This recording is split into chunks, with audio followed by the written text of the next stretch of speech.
As Paramashiva, you are creating, you are sustaining,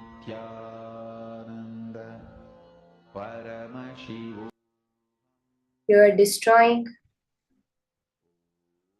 you are the one deluding, and you are the one liberating.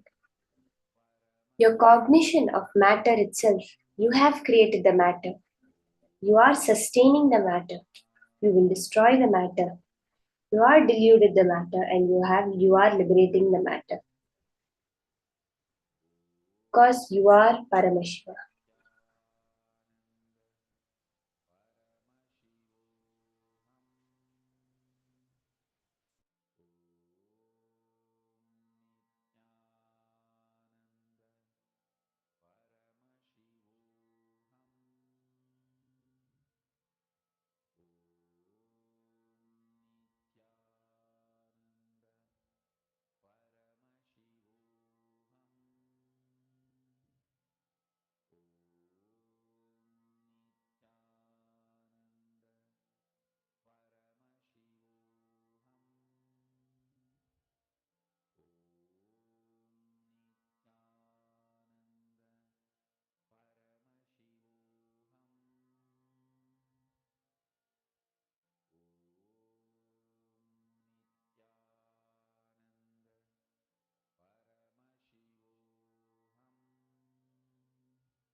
can relax.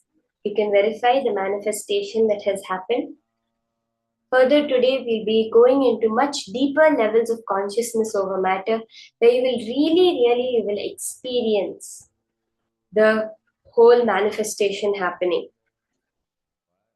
Wow, Ma Krista is sharing that you got the straw to move. Let's all celebrate, Ma Krista. That's so awesome, Ma. And you did it with a baby in your lap. Swamiji always says the children receive the power manifestation so fast and so beautifully that when you keep them on your lap and do power manifestation, it just happens. That's so beautiful, Ma. So beautiful. The next session which we are going to be entering into is Shiva Vidya from Mrigendra Agama. We are going to be understanding deeper about that multi-dimensional activity of Paramashiva. What it means to have that 25 heads, that 75 eyes and 50 hands, and how we can be in that friendly, intimate space of oneness with Paramashiva. Let's now enter into these higher powerful cognitions from Swamiji.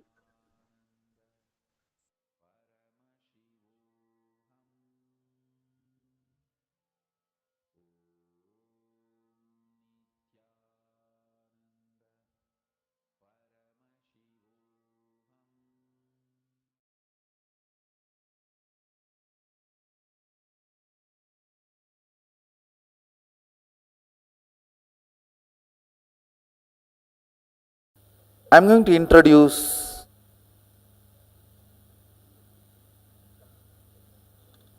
Mahasadashiva, all his aspects and dimensions.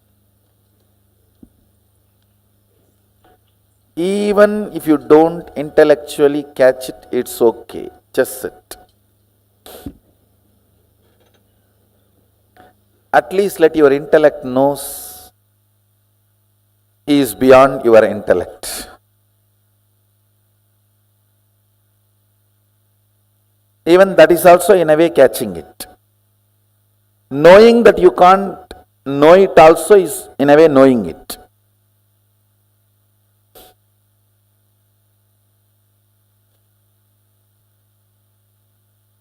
So you can see Mahasadashiva's,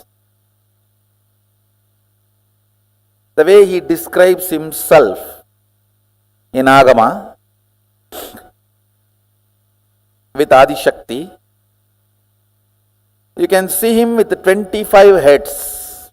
I should say, head without third eye is head. The moment third eye is awakened, it's no more head, it's identity. Head becomes identity when third eye is awakened. Till your third eye is awakened, even if your head is cut, no use. Nothing is lost. Because nothing worthy is there in the head. Once the third eye awakens only, you become an identity. So, because your existence is needed. Your existence is needed for you, for society, for humanity, for the universe. Till third eye is awakened, your existence is nothing more than this animals in the slaughterhouse. People look at that only as a next day meal. It's not looked as an animal. Of course, that is not right. That is the next. So you can see him having 25 heads. First layer 9, second layer 7, third layer 5, fourth layer 3, last layer 1. Listen, actually this 25 is not number 25. It is just countless. Any identity is part of Mahasadashiva. Then it is zillion or zillions and zillions. It's countless. Listen, first unit, length, all of you understand. Your logic. breath, your visualization or emotion, heart. Understand, as long as there is only length and breadth, only these two exist. But when the length and breadth gets matured to depth, not only depth is born, in depth there are many other things born. Listen, when there is a water and land, these two are separate two units. When the water and land gets mixed, not only the fertile land is born, in the fertile land multiple things are born. How many of you are catching it? That multiple things in depth, when the length and breadth operates, the first thing starts is Shabda. Shabda. In depth, length and breadth crisscrossing. Your visualization and your logic crisscrossing. In depth manifests Shabda. Like one man, one woman becoming husband and wife and living in a home creates Shabda. Man is length, woman is breadth, house is depth. It is not just length, breadth, depth. Now the side effect starts. So that is why from the head of the depth, the multi-dimension starts. The next second layer is not called second layer, multi-dimension. Listen, because in that Shabda head, it is not one head, it is inclusion of length, breadth, depth together. So how many heads? So 4 put together is represented by one identity. Length, breadth, depth, all these are unit dimension. It is called Tattva. Unit. Listen carefully. Just now you all understood this Shabda head. This head. All of you are able to see the Shabda head. That is 4 in 1. Am I right? Which is not. Listen carefully. To give you the first initial understanding, I told that is 4 in 1. Now listen. Length is 1, breadth is length, breadth plus breadth 2. Then depth is length 1, breadth 2, depth 3. So how many? When the depth is 6, how can Shabda be just 7? How many of you are understanding? Listen. So now, 1 length, 2 breadth, 3 depth, put together, goes into multi-dimension. So it is not 4. It's how many? Let's calculate. Length 1, breadth 2. So how many it becomes now? Plus 3 of the depth. So then 6 plus the 1 Shabda, the which is outcome of this 6. So how many? Shabda is not 1. Shabda is how many? 7, listen, 7 plus this 3 plus this 2 plus this 1. How many of you are getting? So what is the Shabda number? When you look, 13. When you look superficially, how it looked? No, first 4. 1 layer depth. When you look, how it looked? 7. 1 more layer depth. When you looked only where it is coming. So the Shabda head is not 7. You see how he describes, when you look in the front, 9 faces appear. When you look in the side, again 9 faces appear. When you look in the back, 9 appears. When you look this side, 9 appears. Then it is round pyramid structure. 9, any side if you see 9, it does not mean one layer has only 9. Understand? Come with me. In this calculation, I am teaching you depth. How universe multiplies. How life is multiplying. Shabda. Tell me now. Length is 1. Length 1. Breadth 2. Depth 3. So in depth, how many heads are there? So now, this gets into Shabda, where Shabda, when it is, see, till your child is born, he is part of both of you. The moment he is born, he is one independent entity.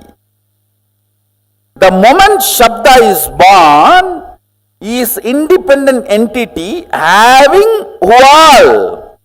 Length 1, breadth 2, depth 3 as part of him.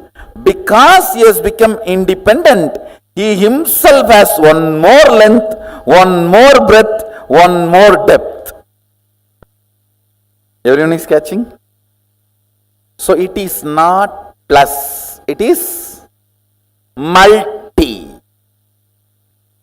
Universe is multi-dimensional, not universe. The word is itself is too small. Multiverse is the right word. Now, when time is added to the length, breadth, depth, the next dimension, next unit is time. But understanding this in your cognition is very important. Time, when it is added, time is not fourth head, 4 head together, which is not 4, which is 1 plus 2 plus 3 plus 4. Because time is born now, it is 4. Now, when the time and Shabda gathers, forms Nada. Nada means defined sound. If the time, with the time when it forms rhythmically, it is called Nada. Shabda is wild sound. Nada is language. You understand the difference? Shabda is wild sound. Nada is language. Shabda is wild river.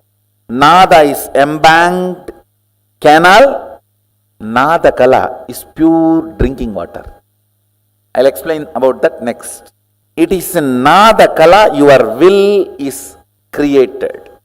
Understand, your will does not belong to a language. Sometimes even what you don't describe will become reality because it belongs to intelligence. See, when you create a will to manifest power, your wordings will never be adequate. How many of you understood that?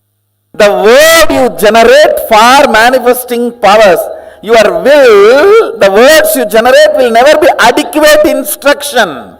It will be like a legal document only.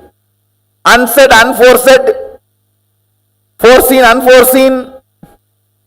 A person who can bring integrity to his thought current only can experience Nada kala. Means while you are thinking, completion.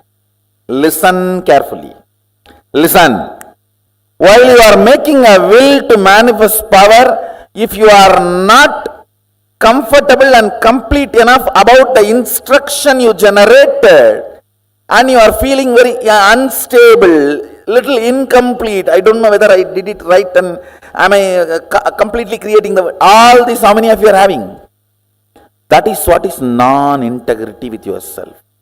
That is why insistence on integrity.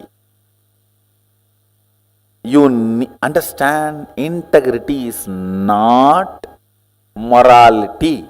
It is a spiritual power. Ability to make a clear will. Hey, this is it. Leadership, integrity is one and the same. Chastity and integrity is one and the same. Listen now. I am not asking you to practice integrity as a morality. I am asking you to practice integrity to define your nada to nada kala. Means subtle purification in your thinking. Subtle purification in your thinking makes your whole body ecstatic. The nada kala. Understand, this whole detoxification is to raise your shabda to nada, nada to nada kala. To bring you more and more integrated to your thinking. That's all, nothing else. What you want, if you can tell yourself, you can get it because you are Mahadeva. Understand? Length 1, breadth 3. How many of you are understanding? It's not 2. It is 1 plus 1 plus this one, 3. Depth 1 plus 3 plus what? 3. 1 plus 3 plus 3, 7. Because the moment depth is born, that is 3. The moment child is born, you can't keep him as you want. Because he is born out of you does not mean he will be under you. You always have this stupid thing, equating him also as equivalent to you. No, he is both of you put together and his own craziness. You never value his craziness. Understand? That is why you are shocked when you see his craziness. So now, what about time? You yourself calculate. 1 plus 3 plus 7. So what is the number? 11 plus 11. Because the moment time is born, it has all the identities of this 11 into it. Not even 11, 12. Because time is its own independent identity. How many of you are catching? What is space now?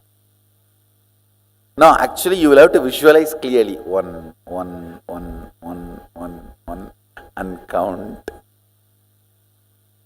By the time coffee has come to mind, no, come back.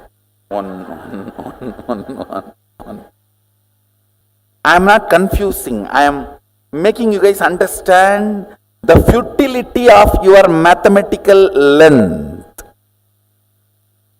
I am just making you guys move to the next level. How many of you are catching what I am saying?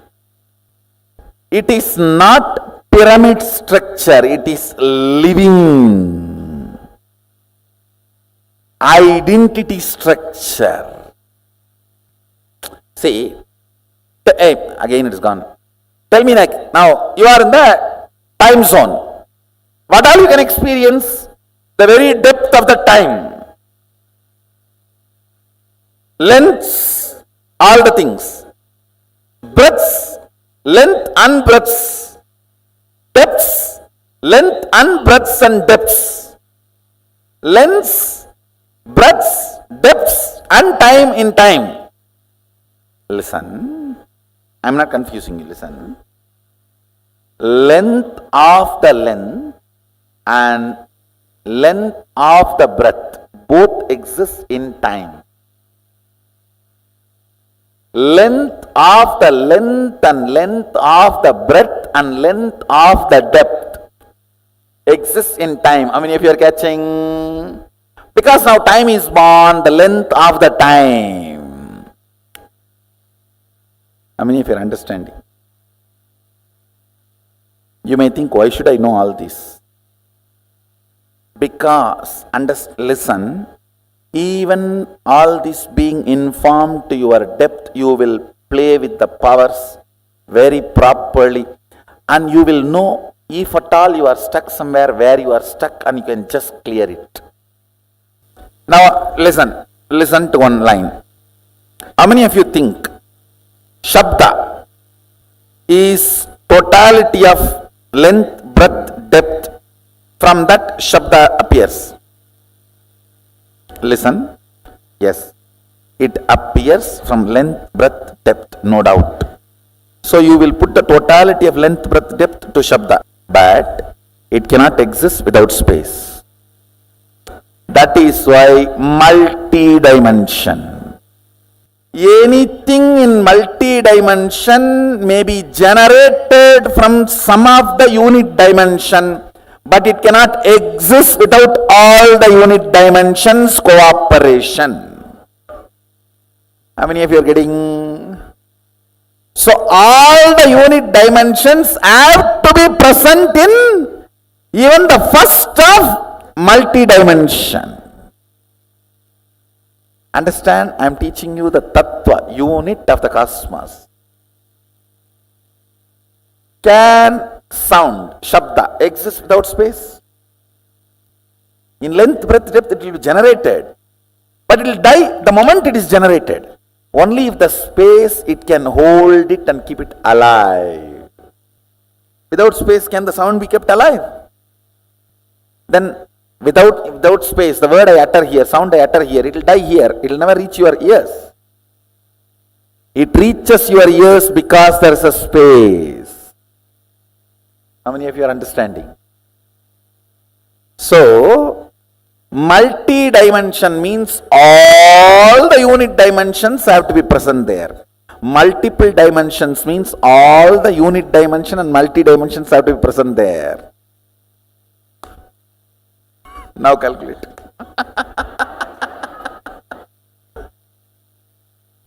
You are contemplating on Mahadeva and his glory. Understand?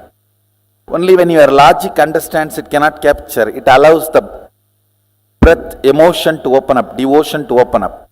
When your devotion also understands, I cannot capture it. Your depth opens up. Your depth says, where am I to grasp him? Then your time opens up.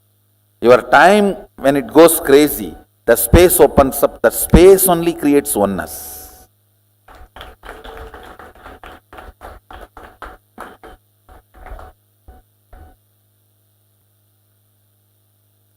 Listen, engaging with infinity is not to measure it, but to get disappeared, dissolved into it.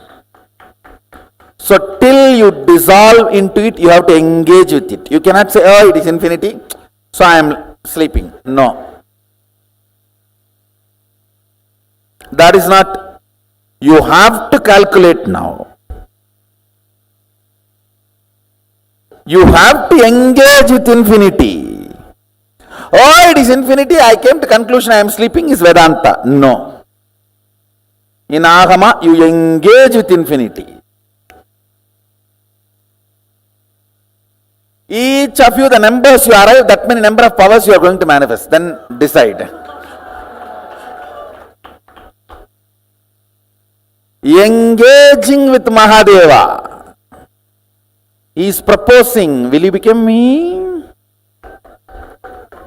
Understand, engaging with Mahadeva, engaging with infinity.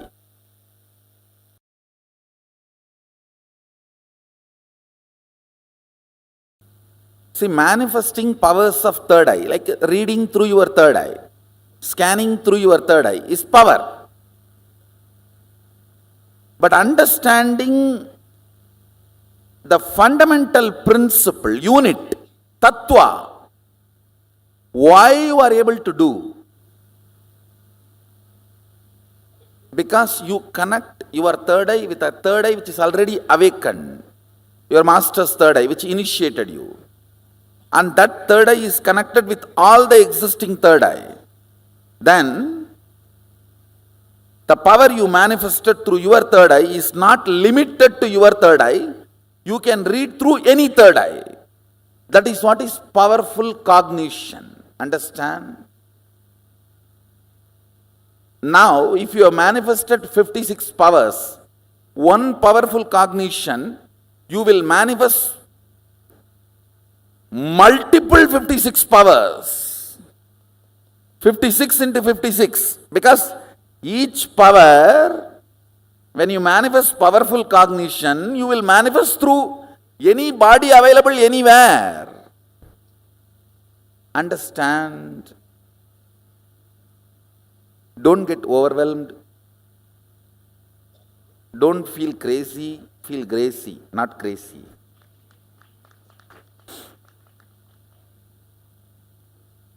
Don't feel this is too good to be true. Yes, it is too good to be true, but true.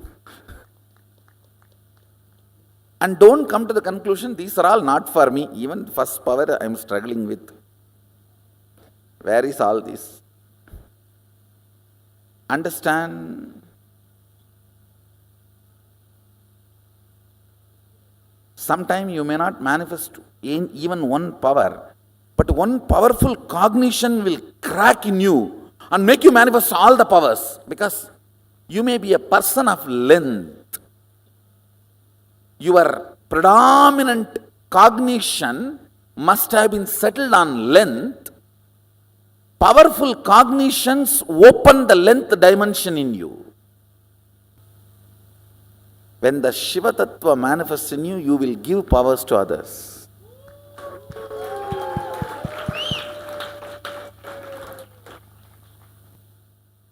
Powerful cognitions are the highest software with which your life needs to function.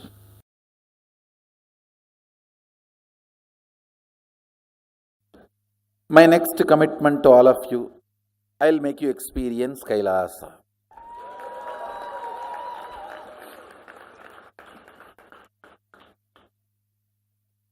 The very light of KAILASA removes all the blind spots in the beings.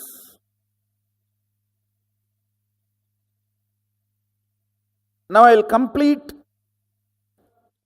Vidya Tattva and Shiva Tattva, both, and make you experience the 11th dimension.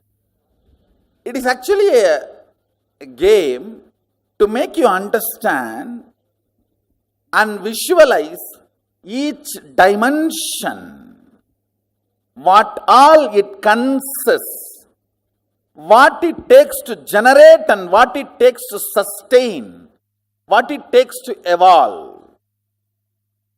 When Shabda is generated, how it is sustained as Nada and evolved as Nadakala.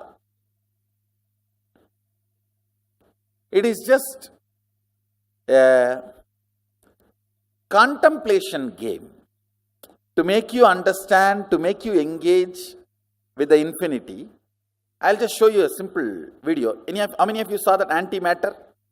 I just shared in my Facebook page. I'll show you and then I'll talk to you guys about it.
How many of you teleported successfully?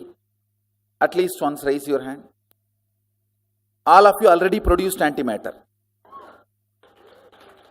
Understand, only if the vibhuti here, bhasma here becomes antimatter, it can travel and settle down in any place and become matter. Listen, I'll project now. This other side is just antimatter. How many of you are catching? The other side of all the heads. Avyakta.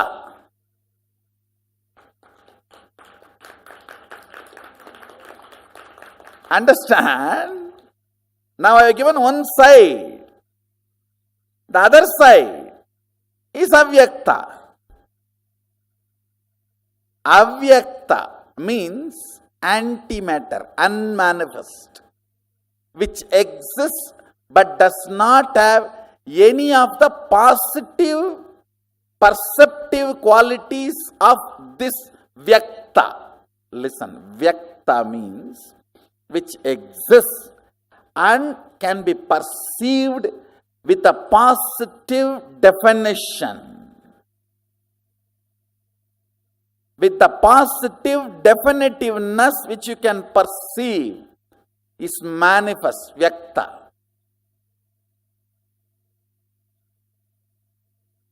I know, many are thinking, anyhow, vyakta itself I have not understood, forget about avyakta.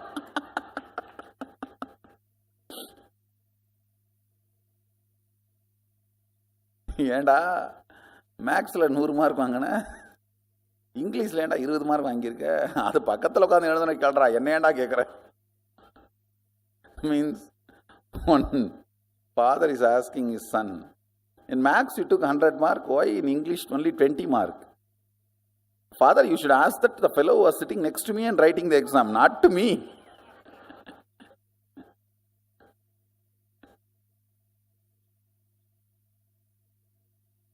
So vyakta itself we have not understood anything. Avyakta. Listen, what we call parallel universe, unmanifest, avyakta, the delusion component of Mahadeva, Throbhava, cannot be exactly translated as delusion. It should only be translated as ununderstandable, ununderstood, or unknown.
understanding the 25 heads of Mahasadashiva.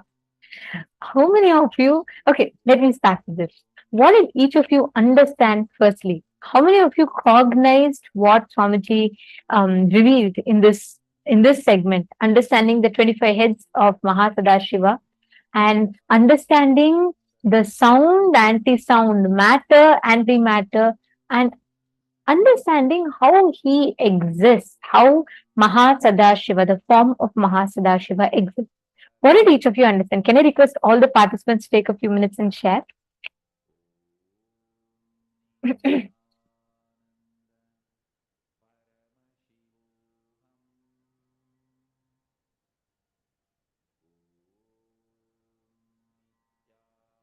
This is a very, very powerful, very beautiful truth that Swamiji has revealed. Understanding how Mahasadashiva, the form, exists. And you know what is interesting? You cognizing the whole existence, the manifestation inside of you. How so you may wonder all these concepts like earlier, right? Earlier on, I used to always think all these concepts. Okay, what about it? What about matter, antimatter?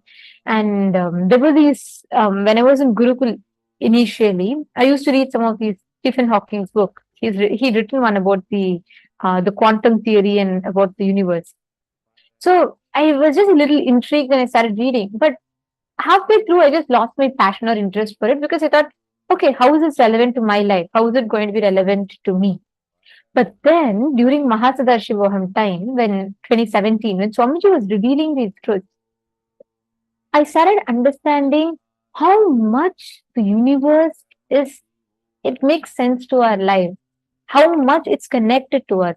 And understanding about the universe enables you to harness the different powers that the universe has, which we don't access, which we don't use. Or let me put it this way, which we don't even know exist. So we lose out on using them. Do you know that the stars speak a language to us? The energies of the universe, the waves, where the moon is, and what the cosmos has conveys something to us. And so does understanding what these deities represent. These forms are not simply, it is not randomly that 25 heads are placed on Mahasadashiva. No. What Swamiji detailed out is something phenomenal. It represents how you surpass one dimension to another dimension to the next to generate the higher dimensions, the next levels. Physics understood about quantum theory, atoms, subatomic particles, and then they started understanding about quarks, and then they started understanding about the string theory, basically. And they started understanding deeper and deeper about this. But it is taking thousands of years for science to grasp. But just our enlightened masters who delved into our scriptures were able to understand these sciences so precisely because the source of the creation, Paramashiva, the gods have embedded these sciences, encoded these sciences through the scriptures and passed it on to us. It's just that we are not in touch with the language that it's passed on to. And that is why avatars come. They need to communicate in a language that me or you can understand, and we can benefit from these signs. So someone has already put it all out there, and it's just a matter of you reading it and understanding it. And that is precisely what Swamiji is bridging it for us. This is such a unique, such an important concept. Ma Krista Hetman, understand, you said, right?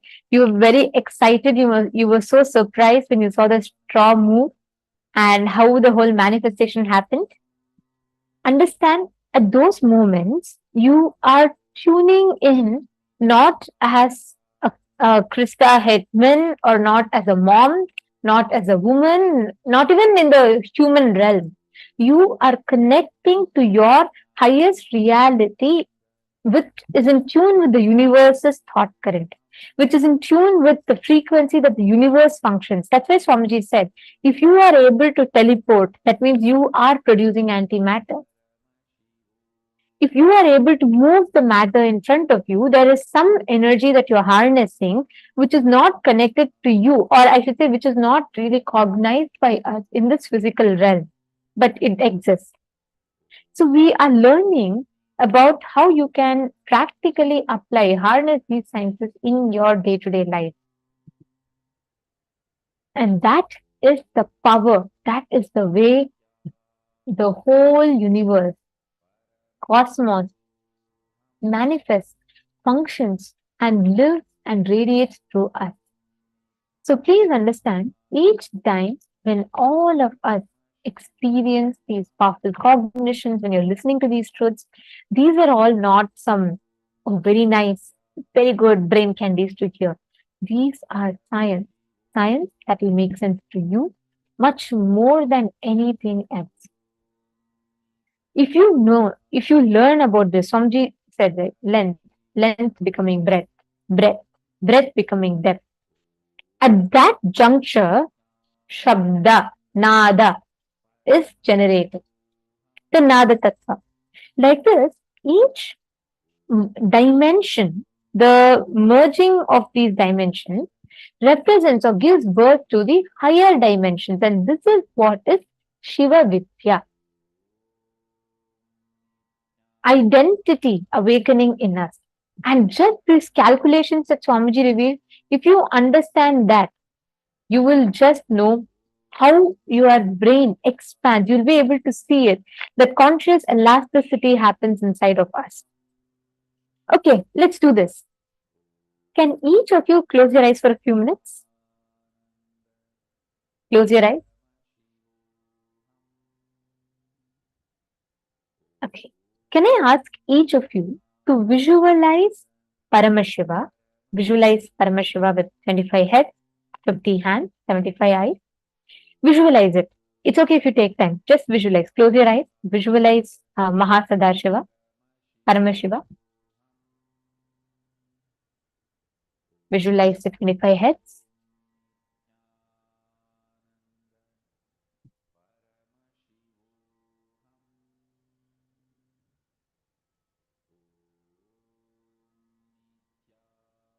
Now, can I request each of you to hold on to this visualization and write down in the first layer how many heads are there, in the second layer how many heads are there, in the third layer how many heads are there.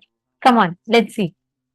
You're all going to just visualize. You're not going to Google see an image and count it. You're just going to visualize as Mahasadashiva. Now I see everyone's eyes opening up wide. Yes, you have to go ahead and count exactly how many heads are there in each of these rows. So the first layer, how many? The second layer has how many? The third, how many? The fourth, how many? And the fifth layer, how many? Come on. Please start. Please write it down.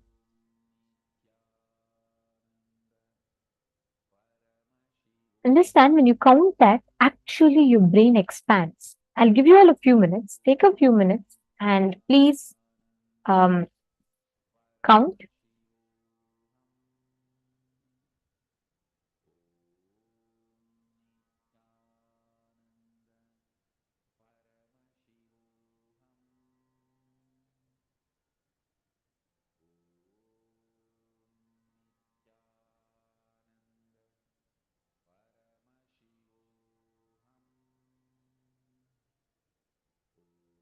Write down. In each layer, write it down.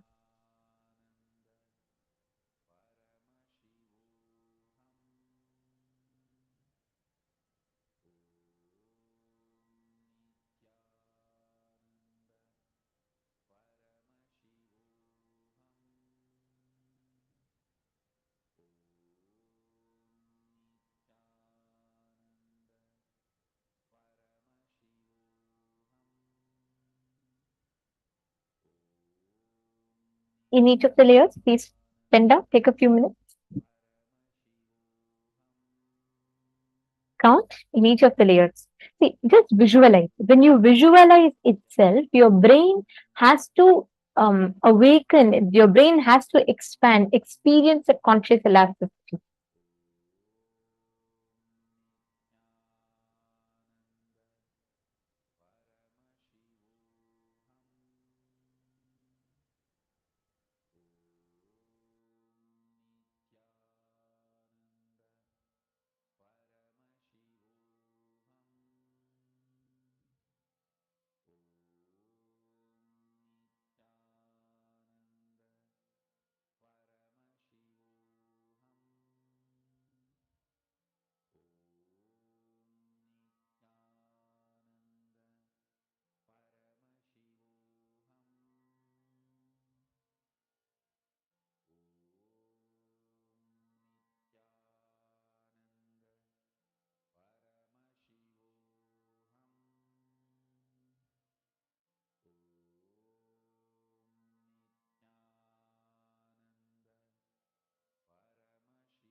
Please count and write it down.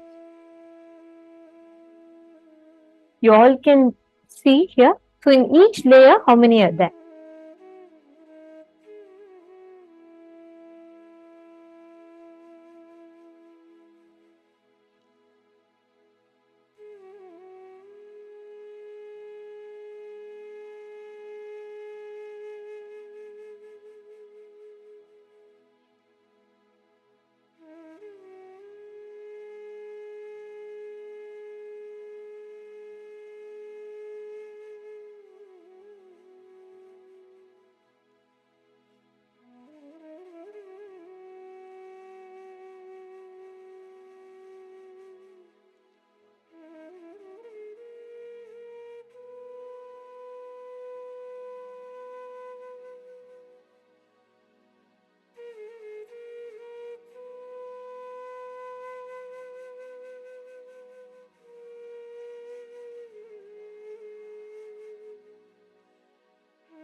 How many of you finished? Please post your calculations.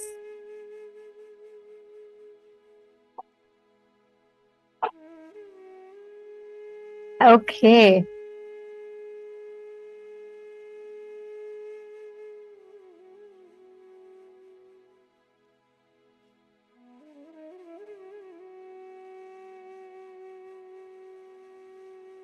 Okay, Ma Yoruzu is saying, Ma, please explain. I'm very confused about the heads. Okay.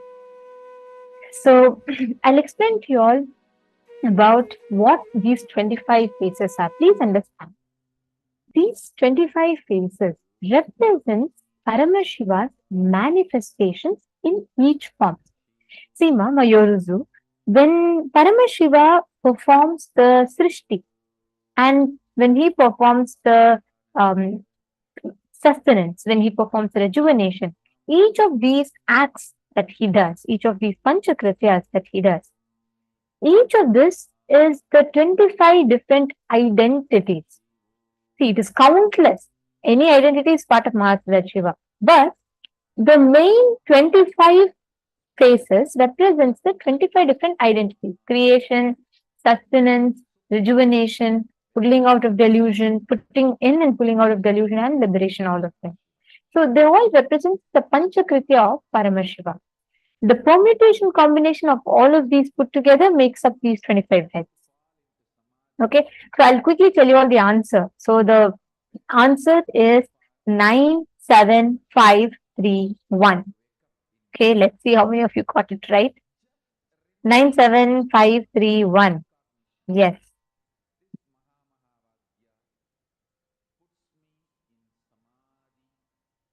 See, actually, when you count it later on, when you projected a picture, when you visualize, when you understand these layers of Paramashiva, like the faces, what each of them represents, you will start understanding the various different dimensions in which Paramashiva manifests. It's just to meditate. Length, which is basically logic, breadth, crisscrossing of length and breadth, depth is born. When the length and breadth gets matured to depth, not only depth is born, in depth, there are many other things that are born. When, for example, when water and land mix up together, water is separate, land is separate. When water and land mix up together, not only fertile land is born, the more many other things happen along with it. Like there are so many things that are born out of that fertile land. You get so many different elements, you get so many mineral soil, so many different things happen at that time. The very fundamental properties itself start transforming. Are you all understanding? The very fundamental properties of the fertile soil is completely different from this water and land as separate units. Now, understanding these panchakrityas of Paramashiva, the 5 different cosmic acts of Paramashiva, will enable you to cognize these existence as he manifests. Now, I request every one of you to sit. Let us enter into the next round of being able to move a matter. This time, you're not going to move it in the water.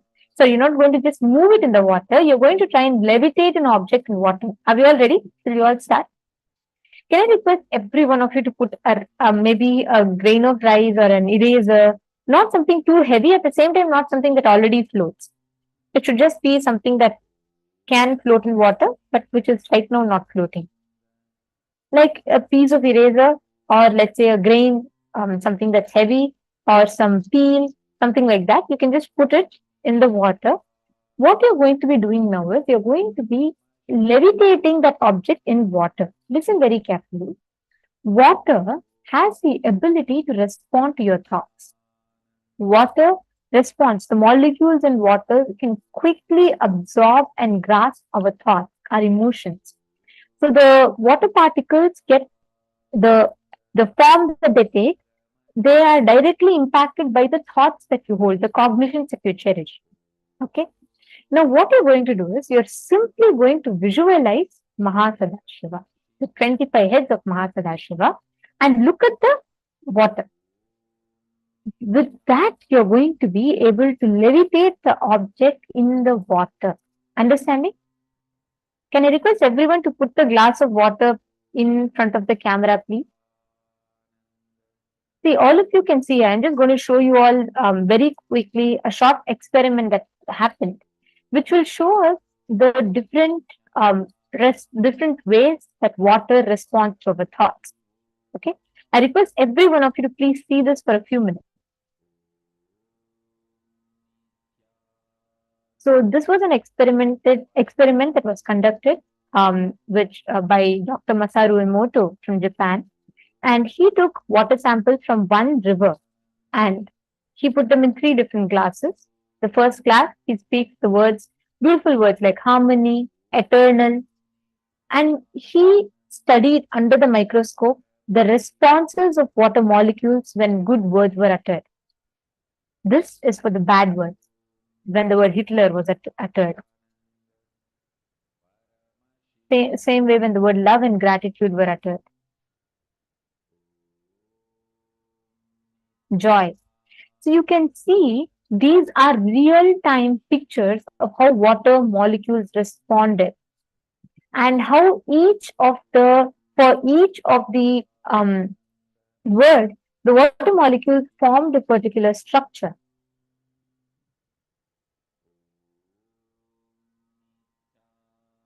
You can see when the word evil is uttered, the whole water molecule gets disturbed. Peace, you can see how beautifully it forms together. Before prayer and after prayer.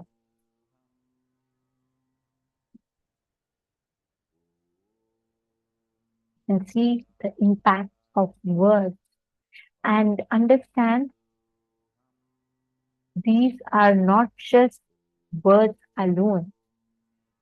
Remember, every time you are interacting with the water, how will the water know the meaning of what Hitler is?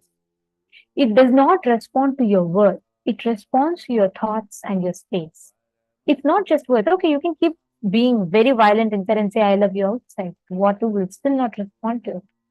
It's the emotion. It's the thoughts, the space that you cherish inside of you. How many of you are understanding that? How many of you seeing this? Your words have power. Your space has tremendous power over existence.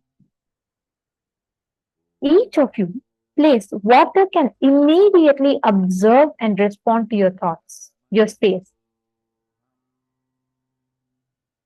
Exactly, that's right, Makrista. Now, each of you put a glass of water and put something that you can levitate.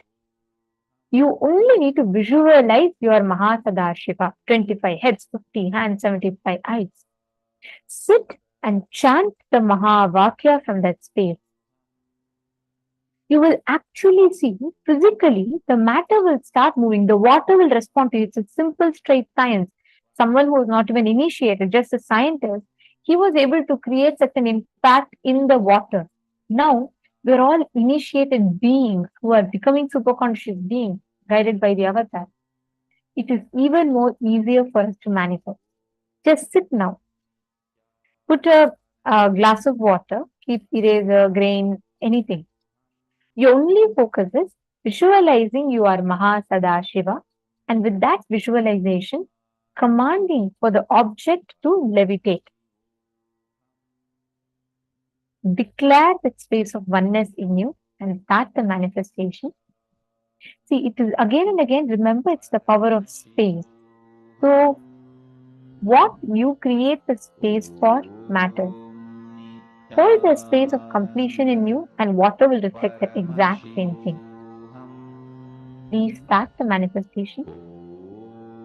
Nithyananda Paramashivoham Om Nithyananda Paramashivoham Om Nithyananda Paramashivoham Om Nithyananda Paramashivoham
Nithyananda